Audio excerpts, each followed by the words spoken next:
श्रीमद्भागवत महापुराण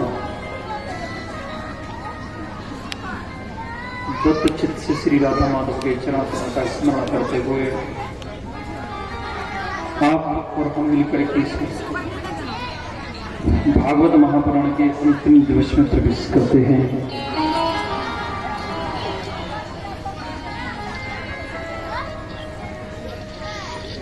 बताओ, कल की कथा में आप लोग भगवान की लीलाओं का व्याख्यान श्रवण किए।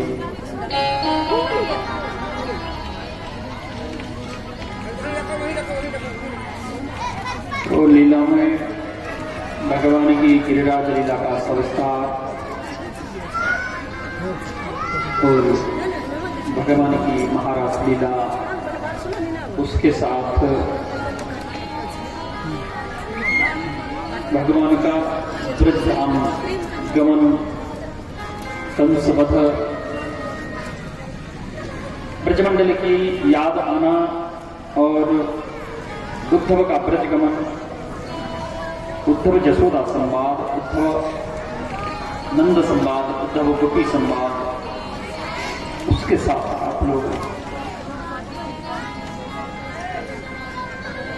श्री कृष्ण रुक्मिणी का विवाह संक्षिप्त में झांकी के द्वारा दर्शन किए।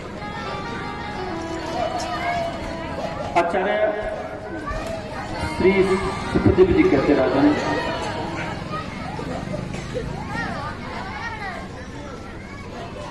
भगवान ने कंस का वध जब कर दिया तो कंस को दो पत्नी है। कंस की दो पत्नियां हैं। एक पत्नी का नाम है अस्ति और एक का नाम है प्राप्ति। अस्ति अर्थात है, अस्ति का मतलब है, प्राप्ति अर्थात होगा। कंस मतलब अभिमान। कंस प्रतीक है अभिमान का, या तो अभिमान है या अभिमान होगा। और मनुष्य का मूल विनाश का कारण ही अभिमान है। अहंकार ही मूल विनाश का कारण है। तो कंस की पत्नी माता देवी अस्ति प्राप्ति ने जाकर के अपने पिता महाराज जरासंध को बताया। जरासंध पता है कहां का रहने वाला था? कहां का रहने वाला था? कहां रहता था जरासंध? जरासंध है मगध राज्य का निवासी। मगध नरेश जरासंध जिसको कहा जाता है। और वो मगध राज्य क्या है? मगध राज्य है आपका अपना बिहार। बिहार को मगध राज्य कहा जाता है। बिहार को मगध राज्य कहा जाता है।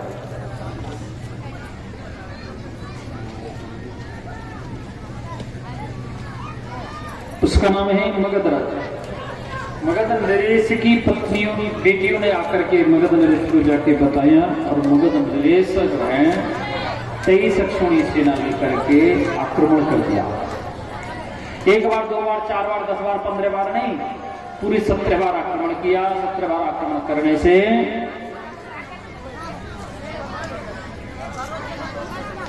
18 बार को क्या किया? 17 बार आक्रमण किया, 17 बार हार गया।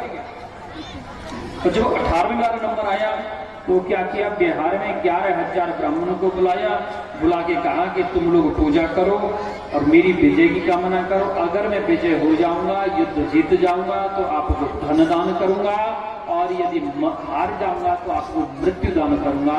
इसलिए आपको लेना ही होगा, दान लेना ही होगा।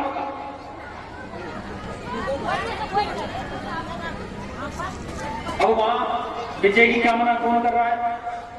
वहां तो सब अपने अपने प्राण ने बचावे के चक्कर में पड़े हुए। बोले प्रभु या दुष्ट से हमारे प्राण रक्षा करो। तो जैसे ही जरासंध युद्ध के लिए चढ़ाई किया, आक्रमण किया, तो कन्हैया बोले भैया बलदाऊ। बोले हाँ काना। अरे नाना जी तो फिर युद्ध करवे आ गए। बोले आने तो युद्ध करेंगे। बोले नहीं काम बलदाऊ, मेरी इच्छा है कि या बार युद्ध नहीं करे और भाग चले। बोले चोरे कन्हैया तेरी बुद्धि खराब रह गई है। भले आदमी सारे संसार में अपिया सह जाएगा कि भगोड़ा है, कायर है, डरपोक है, रण छोड़ है। बलदाऊ बोले, कन्हैया बोले तो अरे देख बलराम, मैं ये भी तो नहीं चाहूं कि मेरे कारण 11,000 ब्राह्मण की हत्या है जाए। बोले बलदाऊ बोले थे काना मेरी तेरी भाषा मेरी समझ में नहीं आवे। तू टेढ़ी टेढ़ी बात करे सो मेरी समझ में नहीं आवे। क्योंकि मैं सीधो और सीधी बात करूं। नाना जी ना 11,000 ब्राह्मणों को पूजा पर बैठा गया। अगर ये हारेंगे तो उनको मार देंगे और जीतेंगे तो उनको धन दान करेंगे। बोले तो काना सोच कर रहे हो फिर भाग। फिर का विचार करो भाग। दोनों ने लगा दी दौड़। ये टोपिया उठा के नीचे रख दो कृष्णा। कृष्णा ये टोपिया उठा के नीचे रख दो। नीचे रख दो बस। खाली बीच में कर दो। बोले दौड़ो। तो दोनों लोग दौड़ करके चढ़ गए पहाड़ी पे। अब वो सुर मचा दिया, रण छोड़ रण छोड़ रण छोड़। भगवान का एक नाम और पड़ गया, रण छोड़ राय। बोली श्री रण छोड़ राय भगवान की जय। अब तक चीर चुरैया, बंसी बजैया, रास रचैया, गऊ चरैया, कमरिया उड़ैया, कंस बधैया, धोबी बधैया सब कहते थे। लेकिन आज रण छोड़ो नाम पड़ गए। पहाड़ी की चारों तरफ आग लगा दियो। विश्वकर्मा को आज्ञा करे, विश्वकर्मा समुद्र में जाए करके बीचों बीच समुद्र के एक पुरी को निर्माण करे। जाको नाम पड़ गो द्वारिकापुरी। और उछल करके दोनों भैया पहाड़ी से द्वारिका में स्थान परिवर्तन करके शाम के समय, रात में सोते समय ब्रजवासी जो मथुरावासी थे जदवंश, सबको स्थानांतरण मथुरा से द्वारिका में कर दिया। अब तक थे मथुराधीश और हो गए द्वारिकाधीश। बोली श्री द्वारिकाधीश की द्वारिकापुरी जय। अब नंबर आता है विवाह को। विवाह के नंबर में हम पहले भी एक दिन शायद बताए हैं, सूर्यवंश और चंद्रवंश यानी रघुवंश और दोनों वंश की विशेषता है। जब तक ये रघुवंशी यज्ञ नहीं करते थे तो इनके घर में बच्चों का जन्म नहीं होता था। और जब तक जदवंशी लड़ाई नहीं करते, खोपड़ी नहीं फोड़ते एक दूसरे की, तब तक विवाह नहीं होते। इनके विवाह नहीं होते थे। वही भाइयों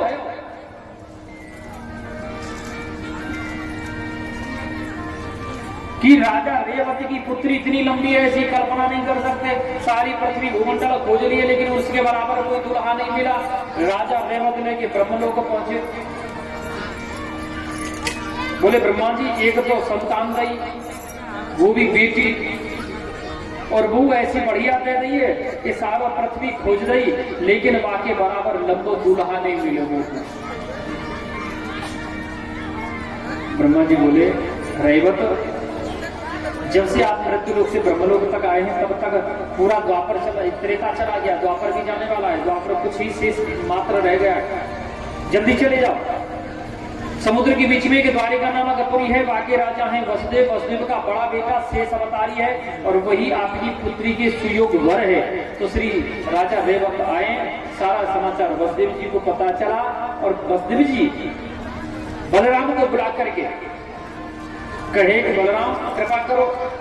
तो बलराम का मुख्य हथियार है हल। लेकर के हल रेवती के सिर पे रखा, रेवती को दबाया, रेवती मैया बड़ी से छोटी हो गई और बलराम जी के साथ विवाह हुआ। इसलिए रेवती वल्लभ कहलाए। बोलिए श्री रेवती वल्लभ भगवान की जय। अब बड़े भैया को क्या है वो नंबर आएगा हमारा, क्या करना चाहिए। कल आप देखे कि राजा आसीद भीष्म को विदर्भात्पति महान तस्य 55 एकाच वराननः। बोले एक विदर्भ देश में कुंडलपुर नाम का राज्य हुआ। कुंडलपुर जानते कहाँ है? देखा गया लाल गमछा अफ्रीका गमछा चोरा के बोले छी आओ।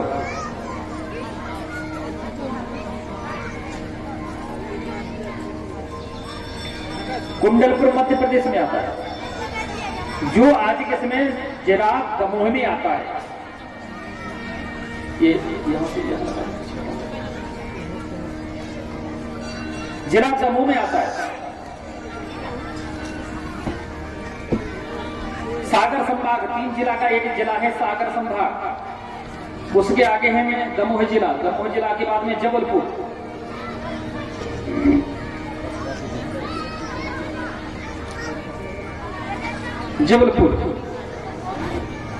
ठीक है। वहां कुंडलपुर आज भी माता रुक्मिणी का मंदिर है, गौरी मैया का।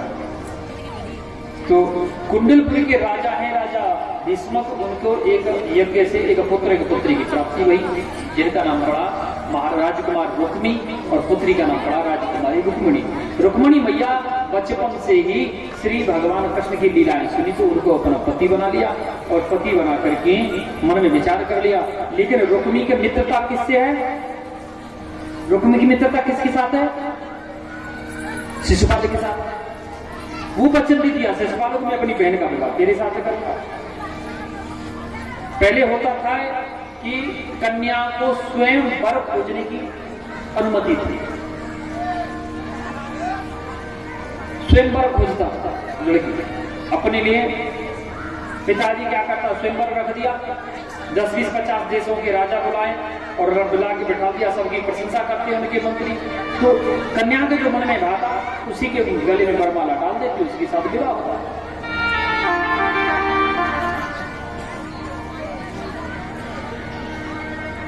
लेकिन उसके बाद जब भारतवर्ष में हिंदू धर्म में दिन में विवाह होते, ये सबसे बड़ी विडंबना है कि ज्यादातर लोग रात में शादियां करते हैं। क्यों करते हैं भाई? कभी वेद मंत्रों का उच्चारण रात में होता है? कभी नहीं होता। लेकिन क्या करें हम पंडितों ने तो बनी बूढ़ो मरो चाहे जवान, हमें अपनी हत्या से काम। बूढ़ो मरो चाहे जवान, हमें तो अपनी हत्या से काम। दिन में करा हो तो रात में करा हो तो अपनी रक्षणा से मतलब, ठीक है। ये विपरीत है। वास्तविकता में वेद मंत्र का उच्चारण दिन प्रातः काल सूर्य के नारायण के समकक्ष होना चाहिए, उनकी उपस्थिति में होता है। लेकिन अब एक आदत पड़ गई है कि रात के 1:30 बजे तो बेटा मारो दूल्हा लेके निकला है घर से, फिर मैं जाके राक्षसी भोजन करे, 3 बजे जाए है ना, और 5 बजे माते रवाना है जाए। जब से मुगल साम्राज्य आया, जब से ये मुगल साम्राज्य आया, तब से ये लीला रखी गई है रात में शादी करने की।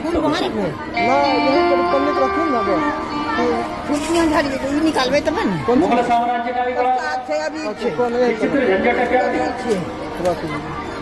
प्रत्येक देखिए, ये हमारे मन का भ्रम है कि वो ये है, हम ये हैं, वो है, वो है, ये हम लोगों का भ्रम है।